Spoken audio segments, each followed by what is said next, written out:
What is trauma? Trauma is any event that feels life-threatening for the individual experiencing it.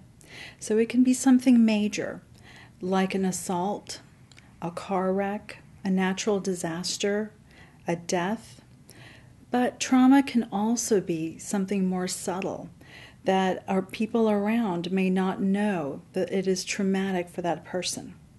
For example, a child who doesn't get called on repeatedly in a classroom from the teacher may start to feel like, well, the teacher doesn't like me, and it's really because I'm not smart. And over time, that becomes traumatic for the child. Trauma can lead to an illness called post-traumatic stress disorder, or commonly known as PTSD.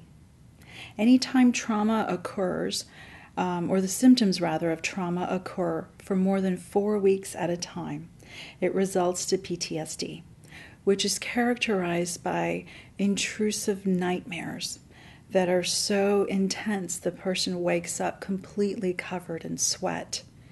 In fact, it creates this fear of falling asleep, where some people will be up all night fighting their bodies, fighting their minds, and not wanting to sleep. Others react to trauma by hypersleep, sleeping all day and night, 20 hours often. They can't hold down a job. They're not able to take care of their children. It can affect so many aspects of life. Trauma also creates re-experiencing, where a person is awake and having flashbacks. Flashbacks are triggers. So a person who's been in war comes back and hears a car horn too loud or a car backfire, will be immediately triggered to feel that they are back in that combat situation.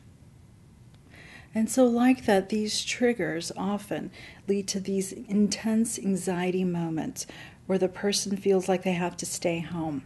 They can't get out anymore. So this also creates social isolation, social anxiety, later leading to depression, and with lots of people, even suicide attempts.